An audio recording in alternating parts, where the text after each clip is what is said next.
Today we're going to be doing a layout update. Let's go.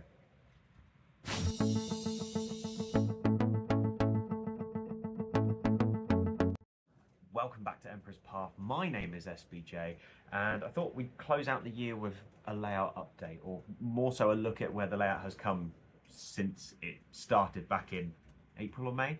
I can't remember exactly. April or May I think the layout started. If you're new here, hi, my name is Sam and I like to model in TT120.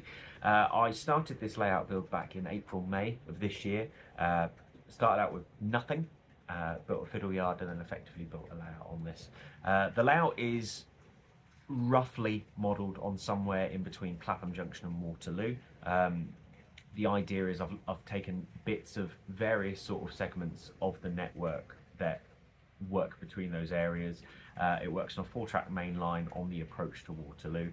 Now it could be busier and it could be quieter than this, so take that with a grain of salt. Station wise, I like to think that it's got a lot of influence from Vauxhall Station, but I'm also trying to work with what I can in terms of modelling potential and stuff like that.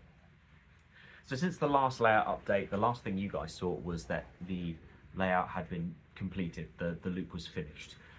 I said that I didn't want to do anything or any updates that meant that you were basically seeing nothing.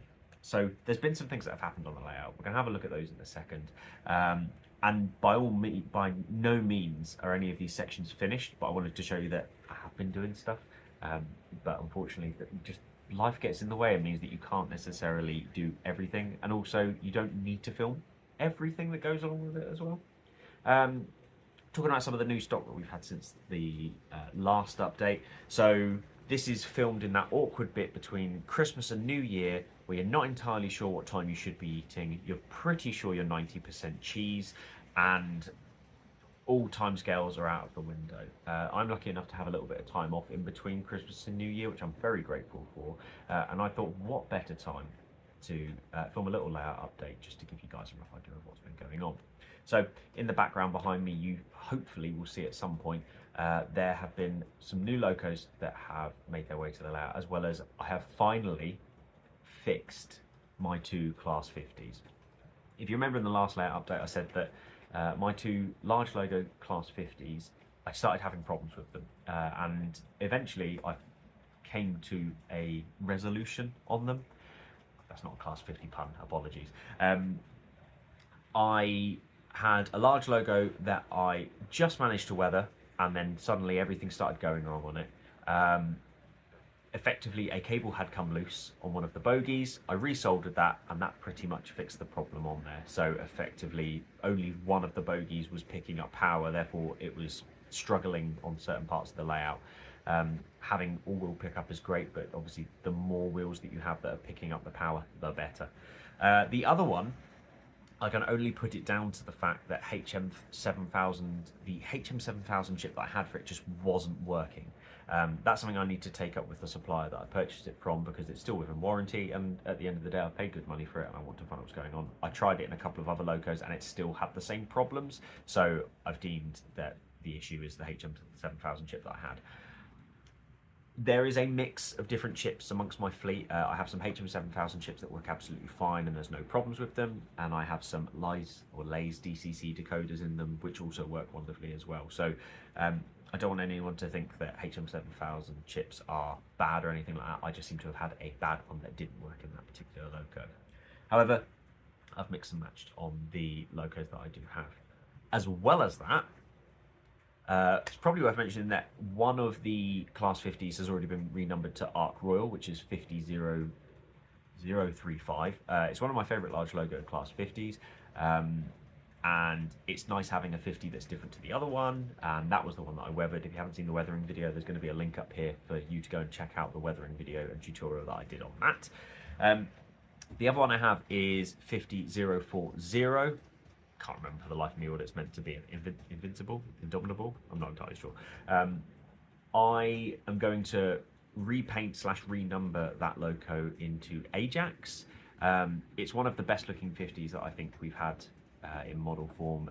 It's the difference between that and the 50 that we have is that that one pretty much has a black, very dark grey roof. So I'm going to work on that and get that renumbered as well. In terms of new locos, bad timing slash it's great because I get to play with them over the Christmas period. The large logo 37 by Hornby has turned up, and I'm going to say that has been a stunner out of the box, no problems with it whatsoever. It has run beautifully. That is currently pulling my oil tankers out in the background. I'm going to be throwing in a few clips that I've done in between this video so that you can see them as well.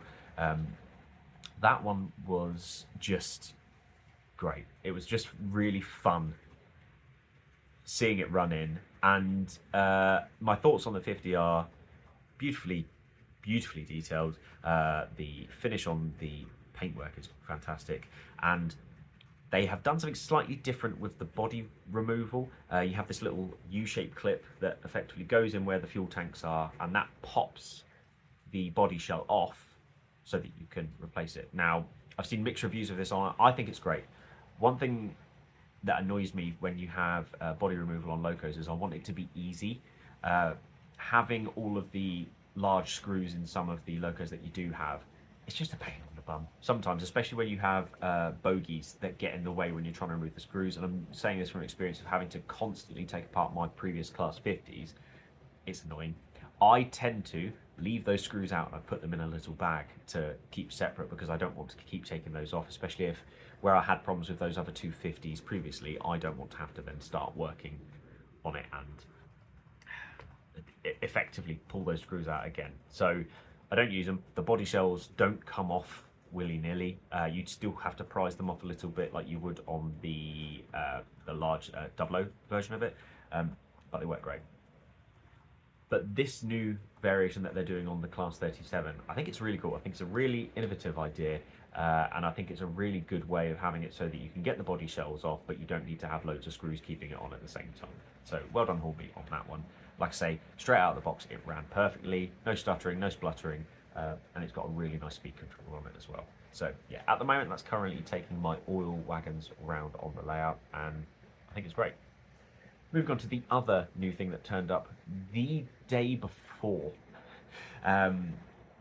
Hornby's Network Southeast Class 50, 50035 Arc Royal. So there's a problem there instantly. I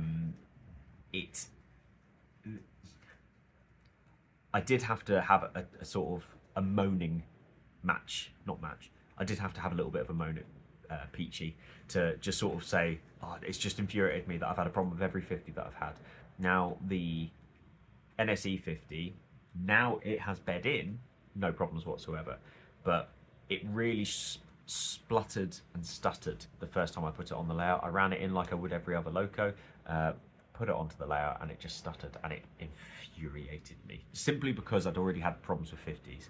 Had a chat with myself, took myself away from it, came back to it, let it run on the layout a little bit, and eventually everything went fine. So now it's going past me on the bridge just now. So now it's working absolutely fine. But it was just one of those, why is it the 50s? And just to clarify, I know people who have had no problems with their 50s. I know people who have had issues like I have. So it's not 100%, but that's all I can say. I have had several issues with my 50s, but at the moment I've got 3 of them on the layout. One is sat in the fiddle yard because I don't need it, because I've got, at the moment on this video you'll see, I've got HST running around. I've got the Network Southeast Class 50 pulling a rake of BR Mark 1s in blue grey. Talk about that in a second. The Class 37 pulling the TTA tanker wagons in various liveries, and we've also got Arc Royal pulling a rake of intercity coaches Mark II Fs, and that's booting it down there as well. I've deliberately made all the locos run really slow whilst filming this video because I don't want loads of background noise, because sometimes you do just end up with loads of background noise no matter how hard you try. But I've had people tell me that it's nice having locos run around in the background as well. So there we are. Going off the back of that, we'll address the Mark 1 blue and greys because they're about to come down here on this bottom line in a second anyway. When I first got into TT, one of the things that I was really sad we didn't have was some blue-grey Mark 1s. Now I know that these aren't necessarily the exact coaches that would have run in blue-grey. I'm making the most of things that I have. So I have started to repaint some Mark 1s that were extremely cheap because the Mark 1s were everywhere. Into blue-grey. If you're new and this isn't something that you knew about, I have previously repainted a lot of double O gauge stuff, and this was the first thing I wanted to try doing in TT. The area that I'm modelling, the era that I'm modelling, Mark 1s in blue-grey and Network Southeast would have been everywhere anyway. So I've started on that project. It's a slow burn simply because I have other things that I have to do at the same time. I'm hoping that over this Christmas period I get a chance to get them varnished up and get the transfers on them and get the windows put back in. But it's nice seeing them run around. It makes a big difference to how the layout feels. So yeah, that's a rolling stock thing that we've got going on. Whilst we're on the subject of the Arc Royal in Network Southeast, my favourite Network Southeast Class 50 is Royal Oak. I don't know why I have this big fascination with it. And I think it's one of the best looking Network Southeast ones. And because I already have Arc Royal in blue-grey, I'd already purchased the transfers and the nameplates for it previously, so I decided I'm going to do that. And it means that my layout has something on it that everyone else doesn't, or it's not the sort of the normal out-of-the-box one that you can get, which, just to clarify, it's absolutely fine to have. But when you're running at least two blue-grey 50s, you need to have one renumbered. And everyone else is going to have Arc Royal running in around in Network Southeast. I thought I'd have it running around in large logo blue-grey. So I've ordered the nameplates for Royal Oak to be renumbered as well. That is something that's going to be done later down the line. Once those nameplates turn up, I can crack on with that as well. It is worth saying that Railtech transfers have a plethora of different transfers that suit TT120. So if you're looking at doing renumbering and it's something that you want to start really and sort of get used to doing, especially with the large logo 50s or any of the rolling stock that's available for the sort of the diesel era, it's a really good place to start, and you can get a lot of different transfers for you to get cracking basically. So yeah, give that a look. Now that we've covered a lot of the rolling stock bits, let's go and have a look at the changes that have been made to the layout over the last few months. Okay, so starting on the left-hand side of the layout, the biggest change over here is that I decided to box in using foam board the end of the layout. Now, if you remember from previous layout updates, underneath this section would be the incline, which was built on a curve, and this allowed my 4 lines to make their way up to the top here and come out of what is now this tunnel entrance. So I bought some foam board from Hobbycraft, used that, cut it to shape, and it allowed me to just effectively start the scenic break on this section over here. Eventually this will have something on top of it, but right now it's going to be treated as a scenic break, and that's where the layout stops for now. We'll see how that goes over the sort of the coming year. Just behind here, that's where the tunnel entrance is there, so I'll build a tunnel entrance in there, and that'll give me my big scenic break. But using these 3D printed blocks of flats, it gives you a really nice point to sort of hide that tunnel where you'll only be able to see it from certain angles. And then obviously you've got that incline that goes up inside that boxed off bit, and it allows the locos to come up here. Whilst we're on the subject of this section down here, I've been using the retaining walls that are built by that model railway guy. These are a really nice little kit. They're about £3, £4 for one piece, and then you can effectively build your retaining wall as long as you like it. Now, London in itself is massive with retaining walls. There's lots of them, so I wasn't worried to add these into the layout here. Now, they're not finished by any means. I ummed and ahed about weathering them and getting them all nice before putting them onto the layout, but what I decided to do was get them in a base colour that matched the sort of area that I wanted to do, and then attach them to the layout. And then what I'll do is I'll go around with the airbrush and some weathering pigments just to make it look a little bit more normal. Now, the area of London that I'm using as a model is Vauxhall, which rather than using blue brick or grey brick or red brick, they use a yellow style brick. So what I did was I used a red sort of Halfords primer. It's that sort of that rusty browny colour, and put that underneath, and then over the top of it I used what Halfords refer to as their camouflage paint, and it's that sort of sandy dirt colour, which I've done a light spray over the top of it just to sort of tie it in, which means that you can still see parts of that ready brick undertone underneath it, but it means that you can still also see the yellow on top. And I tried to create lots of different shades so that it wasn't a uniform, everything is yellow brick kind of thing. So moving across over to here, you can see that then goes all the way down to the girder bridge.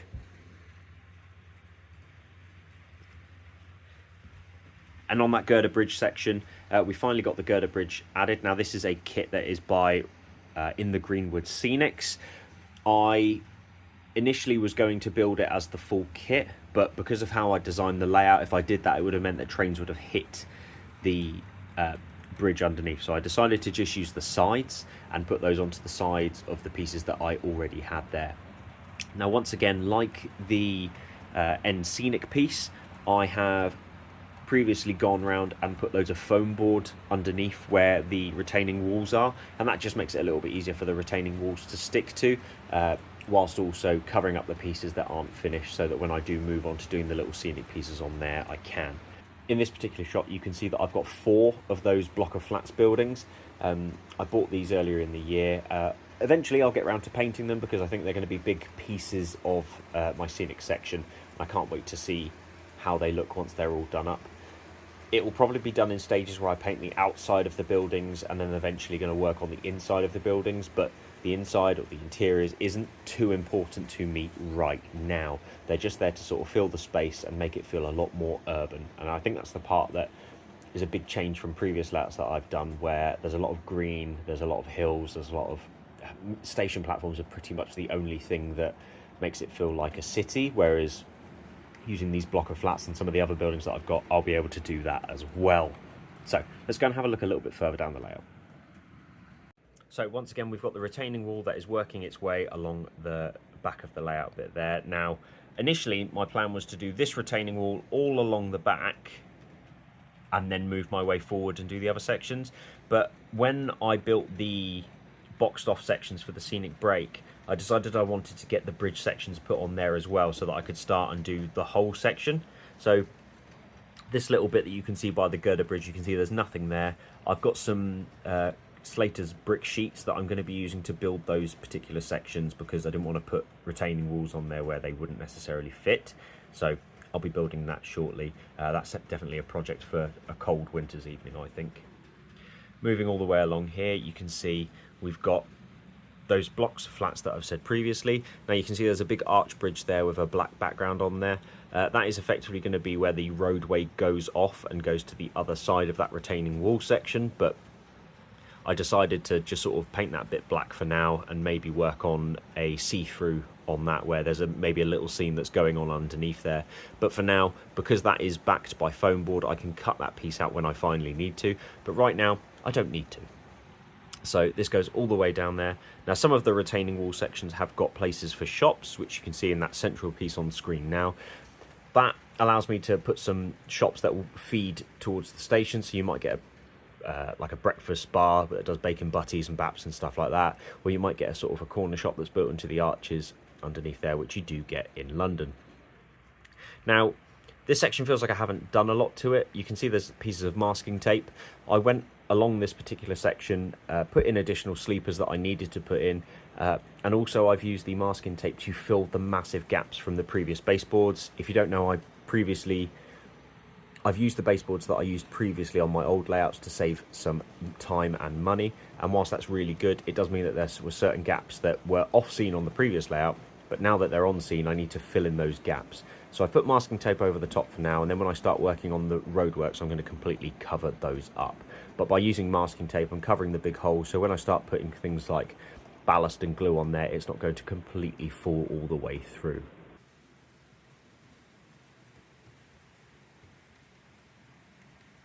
Then we come to this section down here where there's a few of the Modelux buildings that I've acquired over the last couple of months. These kits look really nice when they're put together. I will say the instructions are a little bit to be desired. I would prefer a little bit more in-depth instructions, and it does feel like on these particular kits not all of the parts meet up as you're expecting them to, and when the only thing you have to cross-reference them, there's no in stage building for these kits. You have to rely on the finished article, so I've tried to use that as best I can, but I will say they look great from afar, but if you start sort of trying to nitpick and you get close into them, that's when you're going to start seeing issues with them. I say I've got a few of these kits, I've got a few more to build, but that is what I've been working on for this sort of section down here. Once again, you can see there's an archway piece there. The idea is that there's going to be a road that comes through that archway and goes all the way down to the other archway that you saw in between those two blocks of flats, and that creates the roadway that feeds the station, as well as there'll be a station building on there as well. So once again, this has also got foam board at the back of it, and that's to support those archways for the retaining wall that are back there as well. There's a nice strong area of glue holding those onto the back bit there as well. So there's a few bits where you can see where I didn't manage to complete the retaining wall. The plan is to buy a few more pieces of those kits to get me up to that corner piece there. And once that's done, I'm going to build a bridgeway around there as well. And I'm not sure if you can see it on the camera, so I'm going to zoom in. Give me a sec. Just on the back piece there is a large piece of foam board that's been cut to shape to fill in that back section there, and that's going to allow me to build a big section behind there, which will either be railway related or it will be an industrial site, and it just gives me something so that it doesn't look like I'm just constantly going over and under myself, and it gives that impression that the tracks disappear off somewhere rather than going around a tight corner into the fiddle yard, and once again acting as a nice scenic break for the layout. So yeah, that is a piece of foam board that's got lots of supports underneath it and can once again be lifted off if it needs to be, and that allows me to gain access to cleaning tracks, or if something derails I can get back there as well. So there we have it. That's all of the updates that have gone on in the last couple of months. It doesn't seem like a lot, but that's because, let's be honest, I don't have time. So there we are. So hopefully you've enjoyed that. Well, there we have it. A layout update, finally one for you, especially if you've been around for a while and you're worried that I didn't post anything. So there we are. So thank you very, very much for watching that. If you are feeling bored over this Christmas period and you would like something a little bit festive and a little bit special, you can head on over to Spotify or YouTube and check out the Model Rail Replacement Podcast Christmas Special. We did a spoof, a retelling of Christmas Carol with a model railway theme. We worked really hard on it, and all of the money that we have raised via Just Giving is being donated to Cash for Kids to try and make sure that kids don't go without at Christmas time. In the end, we managed to raise £4,000 for Cash for Kids, and I just want to say a massive thank you from the bottom of my heart and my co-host James' heart. Although sometimes we like to joke about it, we were eternally grateful for all of the donations that people had put towards that. So if you haven't already, go check that out on Spotify. So what's coming next on the layout? Well, I think the main thing is that we want to try and get more of these retaining walls put in. That means that I'm going to have to save up my pennies and order some more of those.